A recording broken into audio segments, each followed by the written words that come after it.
We've all known somebody that's had that problem, right? Somebody's not always on the straight path. That the person is leading other people around them and everything. What we do says a lot about who we are and what we have going on. Okay? So, I was watching a thing. Who's the wrestler? Who's the $1 million wrestler? Yeah. I was watching a deal yesterday, I believe, and he was on the thing saying how he was saved. That's that. For him to get saved, he went up to the front of the church 3 different times. Okay? Every time he went up first time when he was younger, and whoever he said, I'm here, I'm on fire, take me. Nobody was there once he said, I do. So he went back out into the world. Nobody was leading him. He went back out into the world and started going off. And that was when he went off to college. He was full of scholarship, had everything going for him. God had put it all in front of him, and he says, hey, I got this guy. I'm going to run with it. Okay? Then he met his wife and stuff. She was a Christian and everything. One's like all of us know. Some of us have in our life like mine. Mine was a Christian that I didn't know and stuff. Got married, started making the thing again. Then he got famous in wrestling. That's when he became the $1 million wrestler. He started running in cars because of his name and what they were promoting him as. He stayed in 4-star hotels. He had a limousine, took him everywhere. Anything he wanted, he had. The world took him over again. It didn't give him time to learn and reach up. So then, this last time, his wife comes to him and says, this ain't working. This is what we got to do. Everything. If you want me to stay with you and you want to continue on, this is what we got to do. And the Lord came into his life again. It's like he had before. This time when he went up, he had a pastor and people that led him down the right path and everything. And he changed his life. He's now, evangelism and everything is his life. He's changed it around. But by him being so famous and stuff, he's able to pull people in and put more into it. Okay? So God leads us down paths that increases our value, I guess you could say. Platform. Increases our platform, that's good. Increases our platform so that way we can be more than what we originally were supposed to be. Okay? And shine out for him. The quicker we get to him, the quicker he does it, but we still have our path that we're on. So, what I was going to do is go over James in here. It's going to be James 2. It's going to be 14 through 26. Not going to do a whole lot of running around, or 24. Yeah, it's 26. We're not going to do a whole lot of running around. What I'm going to do is I'm going to read through the whole scriptures first, and then we'll do a breakdown on it, what it's saying, and everything. It's faith without good deeds, or faith without good deeds is dead. Okay, that's the title of it in the Bible. It says, what good is it, dear brothers and sisters, if you say you have faith, but don't show it by your actions?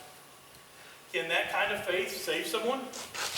Suppose you see a brother or sister who has no food or clothing, and you say, goodbye and have a good day, stay warm and eat well. But then you don't give that person any food or clothing. What good does that do? So, you see, faith by itself isn't enough. Unless it produces good deeds, it's dead and useless. Now, someone may argue, some people have faith, others have good deeds. But I say, how can you show me your faith if you don't have good deeds? I will show you my faith by my good deeds. You say, you have faith, you believe there is one God. Good for you. Even the demons believe this. And they tremble in terror. How foolish can you see that faith without good deeds is useless? Don't you remember that our ancestor Abraham was shown to be right with God by his actions when he offered his son Isaac on the altar. You see his faith and his actions work together. His actions made his faith complete. And so it happened that just as the scripture said, Abraham believed God, and God counted him as a righteous because of his faith. He even called the friend of God. He was even called the friend of God. So you see, we are shown to be right with God by what we do, not by faith alone. So even, next 125, Rahab, the prostitute, is another example. She was shown to be right with God by her actions when she hid those messengers, and sent them safely away by a different road. Just as the body is dead without breath, also faith is dead without good works.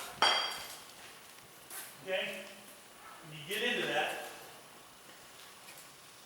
it says a lot about what we do as Christians. Okay? That first question that comes out, what good is it, my brothers and sisters, if someone claims to have faith but has no deeds? Can such a faith save them? Okay? It comes out to all of us here as we go through this.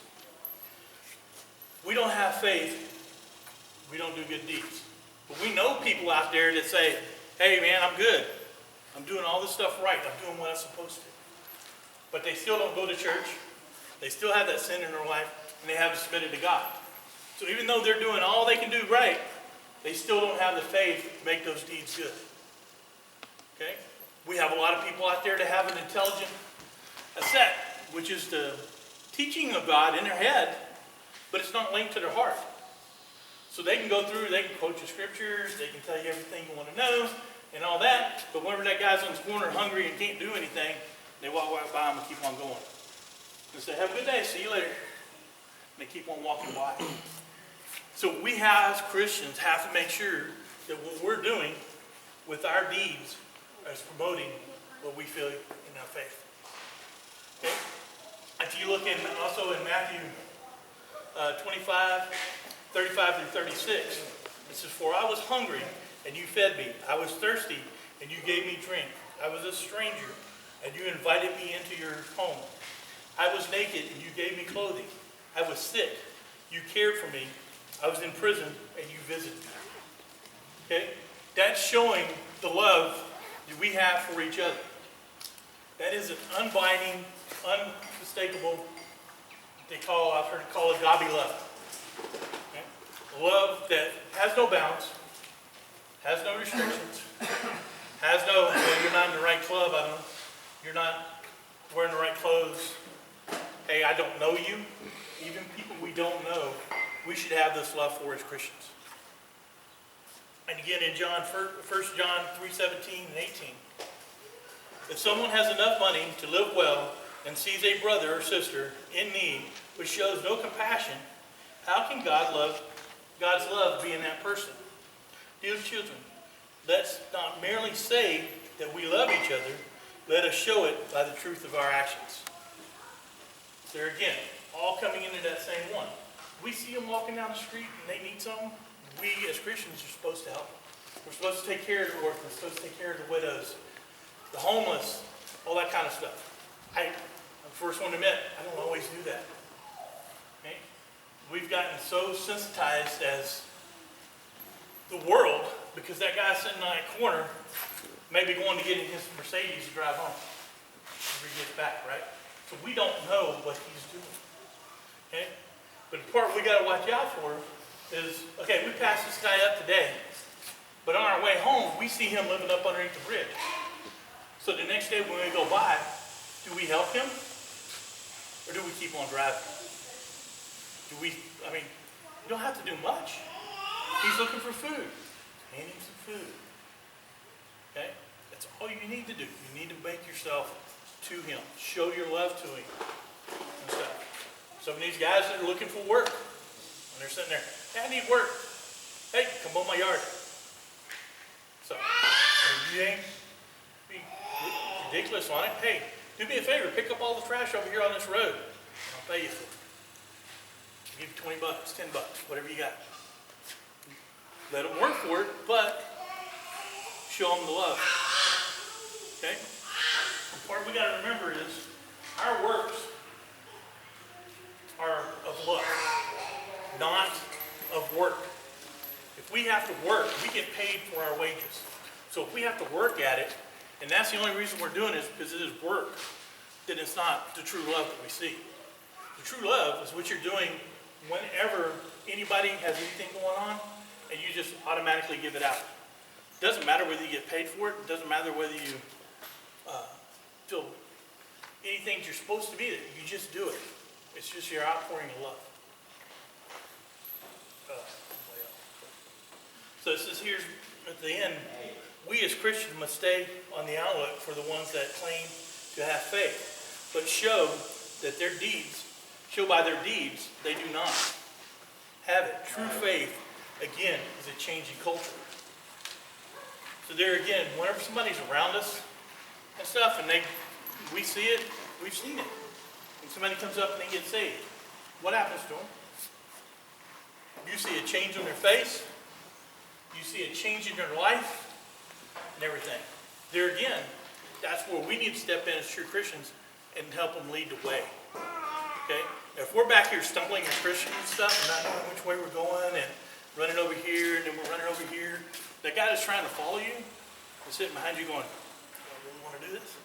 This guy ain't got no direction, don't know what's going on. So we need to have our love, our path, and stuff laid out to where we know where we're supposed to be going and what we're supposed to be doing. And the second part of this, look at James, we're looking at James 2, 17 to 18. It says, in that same way, faith by itself, in the same way, faith by itself, if it is not accompanied by actions, it is dead. Okay? But 18, but someone will say, you have faith, I have deeds. Show me your faith without deeds, and I will show you my faith by deeds. So there's no one here is easy to understand. This one here is easy to understand. Like verse 17. It refers back to the previous verses, but we cannot save just by obeying. Okay? If we just obey, we don't have the faith, we're just passing out our days. We still have death at the end. We don't have eternal life. But if we have faith, but we don't do the deeds, we have death at the end. We don't have eternal life. Because the two coincide with each other. If you look in Galatians 5:6, it says, for when we place our faith in Jesus Christ, there is no benefit in being circumcised or being uncircumcised. What is important is faith expressing itself in love. Okay? So it don't matter. You're black, white, orange, gray. You're poor, you're rich. You're in between, you're middle class. Whatever. Everybody has that love. Nobody is separated. Nobody is called out. There is no racism, as everybody's saying nowadays. Okay? What they're calling racism is not racism. It's a play on the name. And then looking to go with number 18, if you look in Matthew 7:16, 17, it says you can identify them by their fruit. That is by the way they act. Can you pick grapes from thorn bushes or figs from thistles? A good tree produces good fruit. A bad tree produces bad fruit. And then you also have Romans 3:28. So we are made right with God through faith and not by obeying the law. Okay?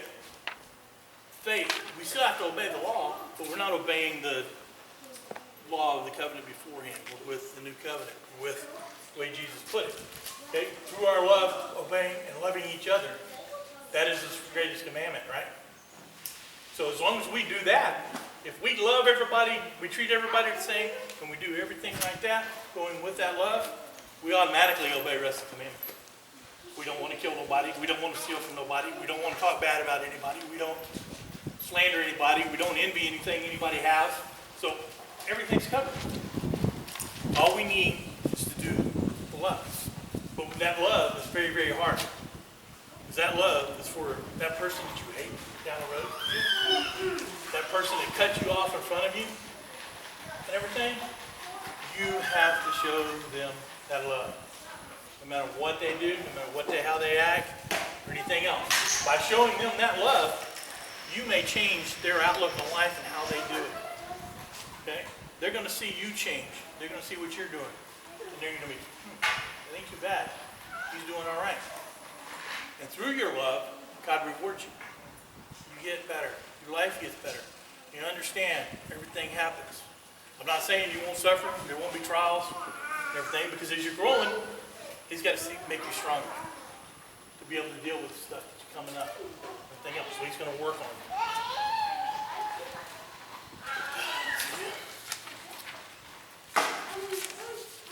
Okay? The part we have to remember is we have human nature in us.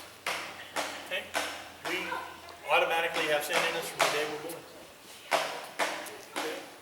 That's the hard part. No matter what we do, we still have to repent for our sins. Okay? But we have to show the people around us that, hey, I messed up too. That's okay. The new Christian stuff. Hey, I messed up. Okay? No problem. We can repent for it. Okay? God gives us for our sins. But we have to ask Him to forgive us for our sins. Okay?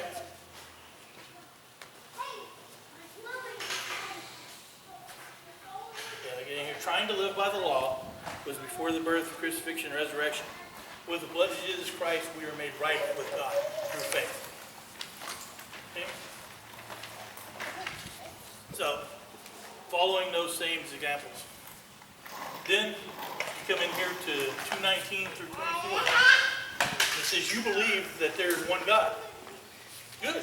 Even the demons believe that and they shudder. Use this the other day in Matthew 8:29. They began screaming at Him, why are you interfering with us, Son of God? Have you come here to torture us before God's appointed time? That is when He came to the other side of the sea and stuff and had those two guys that were running around with demons and couldn't let anybody pass because they were so wild. Whenever they did that, He got them did away with the demons. Demons knew who He was. And that's what we were talking about, that intellectual sin. You know who He is. You understand who He is. You sort of fear Him, but you don't have Him here. You don't show that love. You don't push it out. You don't do the deeds that go along with it.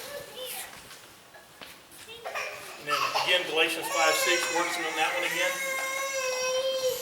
What's in there on the bottom part of it? It says, you foolish person, do you want evidence of faith without deeds? Is useless. So you get in that last part, it's talking about Abraham. Okay? Was Abraham always faithful to God? In the beginning? No. He went against God, had his own child from a slave girl because he didn't believe God would give him a child. Okay?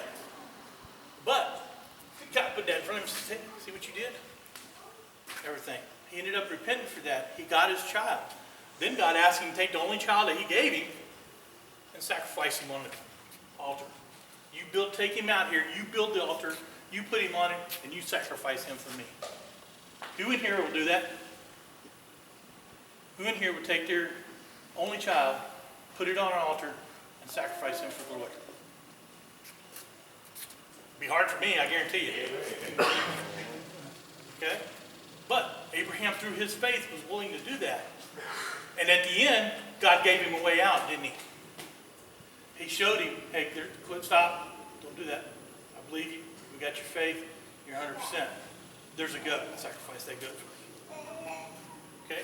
By doing that and showing that faith, he became a friend to God. Okay? God trusted him. God knew he had his faith. God was going to bless him with a nation. He was going to be the father of many nations, right? And he was. Everything God promised him, he got. Okay? So you got to get in there. You got to make sure that you're doing the right thing. You want to be righteous with God. The only way we can be made righteous with God now is through Jesus Christ. He is the blood that was shed on the cross to give us our white clean figure to go in front of God whenever we see him. Because otherwise, we're pretty trashy when we get up there. We don't have anything to give him. But with God, with Jesus Christ in our lives, following Jesus Christ and doing what Jesus Christ is asking us to do in the Bible, we can be right with God. We can be a shining new lamb with him. We just have to show our deeds with it. Because I know everybody here has faith, otherwise you wouldn't be here. Okay? Everybody here knows Jesus Christ, right? Y'all understand who he is and everything. The part is it linked to that heart? Is it what you're truly doing every day? When you wake up in the morning, are you putting Christ first and walking towards him? Or are you getting up in the morning going, oh God, here we go again. You go over here, got to do this, and got to do that. And then you go, oh yeah, oh thank you God for waking me up. I'm guilty. Real guilty. About the time I'm driving to work or somewhere, I'm going, oh man, I haven't said anything to God this morning. I guarantee you, if I'm having a crappy day, as soon as I do that, my day usually turns around. Okay? That is the deal. You can wake up in the morning, you can have Christ in your life, or you don't have Christ in your life. That is up to you. The ones that choose God usually have a better day than the ones that don't. Okay? Is everything going to go perfect that day? Probably not. Okay? But when something bad happens, instead of going, oh, man, here we go again, you go, wonder why he did that. What's over here in the future that's going to happen? Stuff. I ran into that while I'm driving. And I do a lot of driving. I'll be running down the road and I'm going through everybody and all that. And I'll be behind this car. I'll go to jump over. Well, that car will jump over. Here we go. Jump back over. That car jumps back over. Or if that car doesn't jump back over, he puts another car right there. And I end up with a full lane of traffic in front of me that ain't moving 45 miles an hour. And that's when I go, okay, I got it. Slow down, take your time. Everything clears out, I'm good to go. Okay? You have to look for the good in what's happening, even if it's bad. There's always a good side to it. You just have to be able to see it. And if you're not in God, you're not showing this love and doing these deeds, you won't see it. It will be off over here, and you're going this direction. Okay? So when we first wake up in the morning, we got to work on our deeds. We got to do our deed to God. We got to say, good morning, God. Thank you for raising me up this morning. Thank you for letting me see the top side of the grass instead of the bottom side of the grass, you know? And then continue on with our day. Okay? And remember, like Kevin used to say, he's riding let him ride shotgun with you. Let him stay on the back of the motorcycle. Wherever you're going, let him be with you. Okay?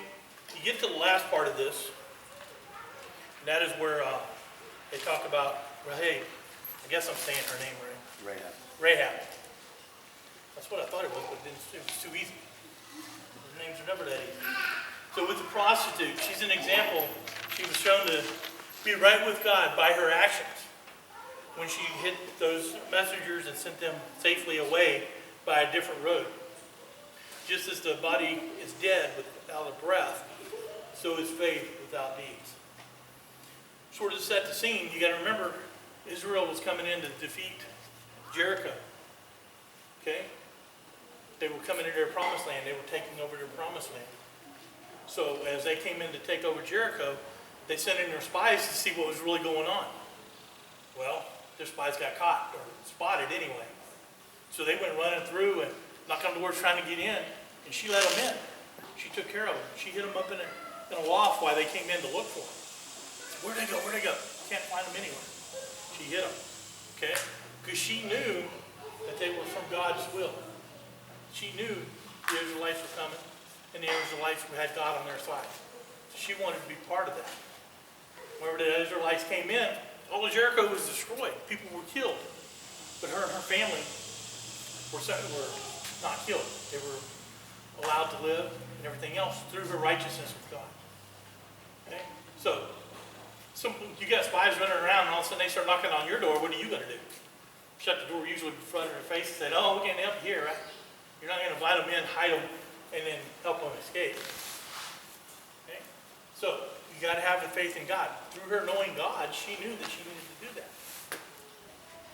And if we don't keep our faith in God, and we don't do our deeds, we're no good.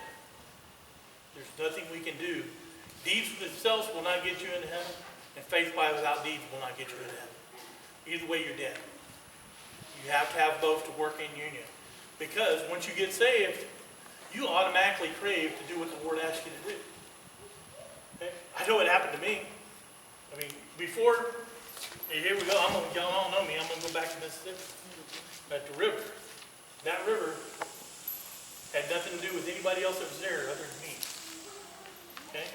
That day, every time before that, I was working in that church. Everything, always, every time church was open, I was usually there doing something. I was working sound, doing projector, setting up chairs, doing everything with the music. Whatever I could do, I was there. But I was working at that, okay? That ended up being a work for me. It wasn't always a love. God, I got to go up there now. Everybody's there. Yeah, everything. Once I got that saved in Mississippi, I wanted to go out there. I wanted to see the people. I wanted to be part of that and really love doing it rather than working for it. Okay?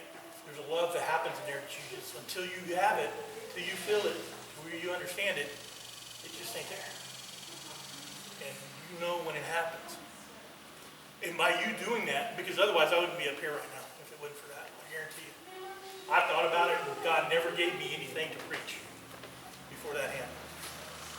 You can ask Kevin, I brought him stuff that was a start. Hey, yeah, look at this, what do you think about this? Yeah, it's a good start. But then it was put off to the side and I never finished it. This one here was my third one this week, trying to get the right one. Okay? So, God puts a lot on you whenever you take it. But you got to be able to face Him, follow His word. It's just like this week, I should have been working out in the field, running with salesmen all week long. Monday I was home. Tuesday I ended up being home. Wednesday I ended up being home. Thursday I was at home. Finally Friday He let me go out. I had already gone through one, and I was working on this one. So he said, yeah, go. Okay? But I only was there for half a day. Okay? Because whenever that half a day ended, I got to go have lunch with my wife. Don't get to do a lot. But I had lunch with my wife and a buddy of mine we used to always run, and I hadn't seen her in a while. Got through with that, took her to the dentist. Earlier that day, she told me, I don't need you to go to the dentist. I can go do that by myself. Just have a tooth pulled, no biggie. Okay. Went in there, took her 2.5 hours to get a tooth pulled. Okay? So, driving home, she goes, glad you were there. So God put me in that position to be able to do that. Then I came home and went to the Bible study. I made it in time for the Bible study. I thought I was going to be late. Ended up being like the third one there, so that's good. But God has a plan. We just need to stop, love, and look for that plan. If we don't follow that plan, we're not going anywhere. If we don't follow that light, we have to look beyond what is happening in our world. Remember, He looks at this. We look at this. Okay? So, pretty much all I got right now is just do that love. I mean, if somebody needs prayer up here, if somebody's going another direction they don't need, or is having trouble with something, come up here. Let us pray for you. Let us help you find that fight. Let us help you do whatever we can.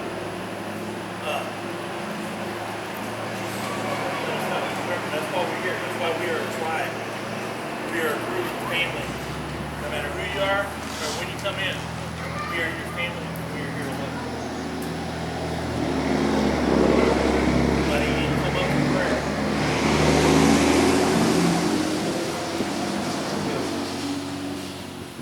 Alright. Is there anybody that wasn't saved is feeling that way? Feels the Lord moving in their hearts. We got to make that come up because we can't lose that when it starts to happen.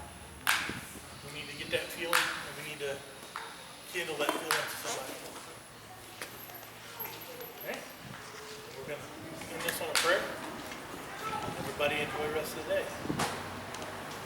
Lord, we come to you today with humble hearts. We ask that you show us that light, that you show us that love that we have, Lord. We know that we can only develop that love through you. Without you, we cannot produce that love. That love is unconditional, and it means love for everyone, everything around us, no no matter who we are, no matter who they may be, or what they may be, Lord. We know love is patient. We know love is kind. We know love is enduring. Does not envy. Those are things we have trouble doing, Lord. And we know only through you can we bring that to life. We just want to be in your word,